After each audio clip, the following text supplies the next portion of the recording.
നമസ്കാരം. മലയാളി വാർത്ത ഇൻസൈഡിലേക്ക് സ്വാഗതം. ഒരു പഴഞ്ചൊല്ലുണ്ട്, നാണം കെട്ടവന്റെ ആസ്ഥാനത്തിൽ ആല് മുളച്ചാൽ അതും തണലാക്കി മാറ്റുമെന്നുള്ളത്. അത്തരത്തിലാണ് CPM പല പ്രവർത്തികളും ഇക്കഴിഞ്ഞ കുറച്ച് കാലങ്ങളായി നടത്തിപ്പോരുന്നത്. എന്നാൽ ഇതൊക്കെ തന്നെ തിരിച്ചടിയായി മാറിക്കൊണ്ടിരിക്കുന്ന ഒരു കാഴ്ചയും നമ്മളേവരും കണ്ടു. CPMന്റെ ഈ നീക്കത്തിലൂടെ വളർച്ച നേടുന്നത് ഒരു ഭാഗത്ത് BJPയും മറുഭാഗത്ത് കോൺഗ്രസും തന്നെയാണ്, ഒരു സംശയവുമില്ല. അതിലേറ്റവും ഉപയോഗപ്പെടുത്തിയിരിക്കുന്നത് BJPയും.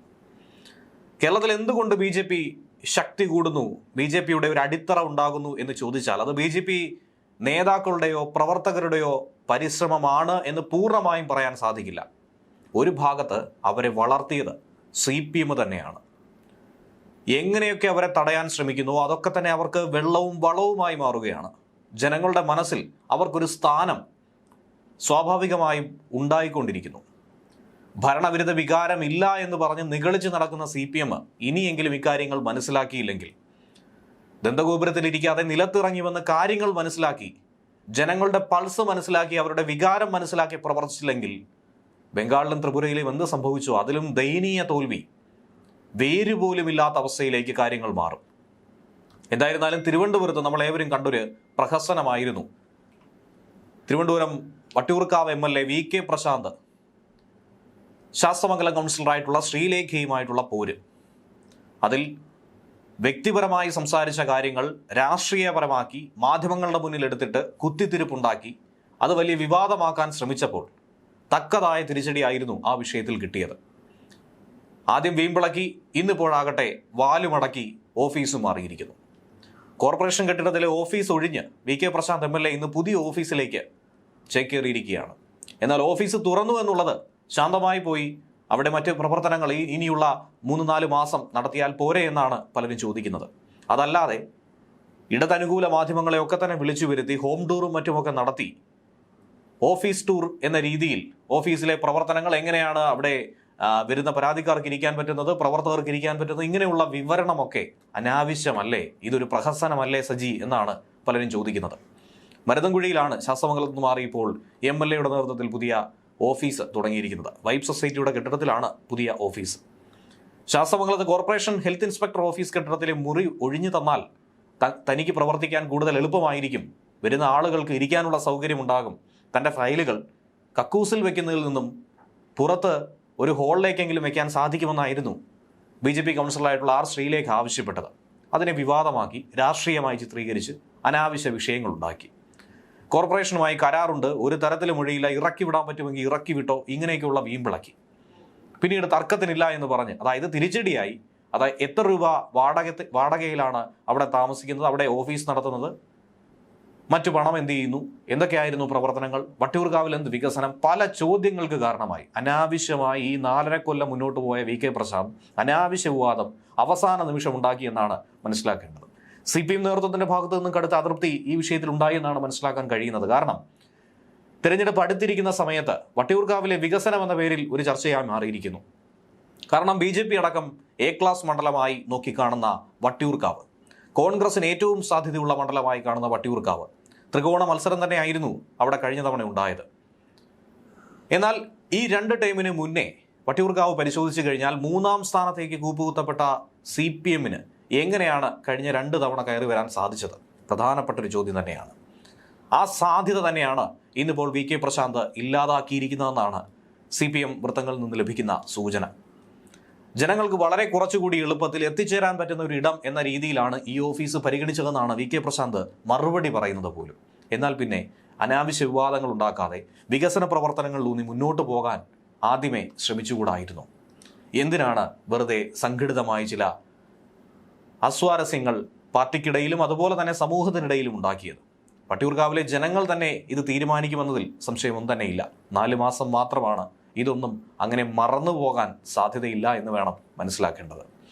അതിനിടെ മറുഭാഗത്ത് എന്തുകൊണ്ട് കോർപ്പറേഷനിൽ 50 താമര BJP വിരിയിപ്പിച്ചു എന്ന് ചോദിച്ചാൽ അത് BJPയുടെ മിടുക്കല്ല എന്ന് കൂടി പറയേണ്ടിയിരിക്കുന്നു. തുടക്കത്തിൽ പറഞ്ഞതുപോലെ തന്നെ CPMന്റെ കയ്യിലിരിപ്പാണ്. കോർപ്പറേഷനിലാകട്ടെ ഒരൊറ്റയാളുടെ കയ്യിലിരിപ്പ് എന്ന രീതിയിലാണ് CPM വിമർശിക്കുന്നത്. മറ്റാരുമല്ല, മുൻ മേയർ ആര്യ രാജേന്ദ്രൻ. എന്തുകൊണ്ട് ഇതുവരെയും ഇത് കെട്ടടങ്ങിയില്ല എന്ന് ചോദിച്ചാൽ CPM തോൽവിയിൽ ആര്യക്കെതിരെ ഇപ്പോഴും വിമർശനം ഉന്നയിക്കുകയാണ് CPM നേതാക്കൾ. കോർപ്പറേഷനിലെ തോൽവിയുമായി ബന്ധപ്പെട്ട് CPM ജില്ലാ കമ്മിറ്റി യോഗത്തിലാണ് മുൻ മേയറെ നിർത്തിപ്പൊരിച്ചത്. അതിരൂക്ഷമായ വിമർശനം തന്നെയാണ് ഉയർന്നു കേട്ടത്. തോൽവിക്കുള്ള പ്രധാന കാരണം മറ്റാരുമല്ല, അത് മേയർ ആര്യ രാജേന്ദ്രനായിരുന്നു. വലിയ തോതിലുള്ള അഹന്തയും ധാർഷ്ട്യവും ഒക്കെ തന്നെയാണ് ഈ തോൽവിക്ക് കാരണമാക്കിയത്. ആര്യ രാജേന്ദ്രൻ മേയർ സ്ഥാനത്തിരുന്ന് നടത്തിയ ഇടപെടലുകൾ തോൽവിക്കിടയാക്കി. പാർട്ടിക്ക് അനുകൂലമായ നിലപാടുകളൊന്നും തന്നെ ആര്യ സ്വീകരിച്ചിട്ടില്ല. അതിശക്തമായ വിമർശനം ഒരിക്കലും ആര്യയ്ക്ക് ഇതിൽ നിന്നും ഒളിച്ചോടാൻ കഴിയില്ല. കാരണം ഇത് മാധ്യമങ്ങളോ എതിർ പാർട്ടികളോ ഉയർത്തുന്നതല്ല, സ്വന്തം പാർട്ടി തന്നെ ചൂണ്ടിക്കാണിക്കുന്നതാണ്. തദ്ദേശ തിരഞ്ഞെടുപ്പ് അവലോകന യോഗത്തിന്റെ റിപ്പോർട്ടിങ്ങിനാണ് ജില്ലാ കമ്മിറ്റി യോഗം വിളിച്ചത്. CPIM സംസ്ഥാന സെക്രട്ടറി MV ഗോവിന്ദൻ തന്നെ പങ്കെടുത്ത യോഗം കൂടിയായിരുന്നു. മനഃപൂർവ്വമാണോ അല്ലാതെയാണോ ആര്യ രാജേന്ദ്രൻ ഈ യോഗത്തിൽ പങ്കെടുത്തില്ല എന്നുള്ളതും മനസ്സിലാക്കേണ്ട ഒരു വിഷയമാണ്. രക്ഷപ്പെട്ടതായിരിക്കാമെന്നാണ് പലരും ചൂണ്ടിക്കാണിക്കുന്നത്. നേരിട്ടെത്തിയിരുന്നെങ്കിൽ ഇതിലും രൂക്ഷമായ ഭാഷയിൽ പലരും ആര്യയുടെ മുഖത്ത് നോക്കി ചൂണ്ടുവിരൽ ഉയർത്തി കാര്യങ്ങൾ ചോദിച്ചേനെ എന്നാണ് പറയപ്പെടുന്നത്. ആര്യയുടെ അഭാവത്തിൽ മുൻ കോർപ്പറേഷന്റെ ഭരണത്തിലുണ്ടായിരുന്ന അപാകതകളും മറ്റു വിമർശനങ്ങളും ഒക്കെ തന്നെയാണ് ചൂണ്ടിക്കാട്ടിയത്. ഭരണത്തെ നിയന്ത്രിക്കാൻ കഴിയാത്തത് പാർട്ടി നേതൃത്വത്തിന്റെ പിടിപ്പുകേടാണെന്നടക്കം നേതാക്കൾ ചൂണ്ടിക്കാട്ടി. കോർപ്പറേഷനിലെ തോൽവിക്കുള്ള പ്രധാന കാരണം തെറ്റായിട്ടുള്ള സ്ഥാനാർത്ഥി നിർണയവുമായിരുന്നു. ആര്യ രാജേന്ദ്രനെ കയറൂരി വിട്ട പോലെ ആയിരുന്നു ഈ കഴിഞ്ഞ 5 കൊല്ലം. തോന്നും പോലെ ചെയ്യുന്നു, തോന്നുംപടി. അതിനെ ഒന്നും തന്നെ നിയന്ത്രിക്കാനോ നേരായ വഴിയിലൂടെ തെളിയിക്കാനോ ഒന്നും പാർട്ടി തയ്യാറായിട്ടില്ല എന്നുള്ള വിമർശനവും ഉയരുന്നുണ്ട്. പോളിംഗ് ബൂത്തിലേക്ക് വോട്ടർമാരെ എത്തിക്കുന്നതിലടക്കം വൻ പരാജയം നേതൃത്വത്തിന്റെ ഭാഗത്തു നിന്നുണ്ടായെന്നാണ് ജില്ലാ കമ്മിറ്റിയിൽ അഭിപ്രായം കേൾക്കുന്നത്. തദ്ദേശ തിരഞ്ഞെടുപ്പിലെ ഏറ്റവും വലിയ തിരിച്ചടിയാണ് CPM-നുണ്ടായത്.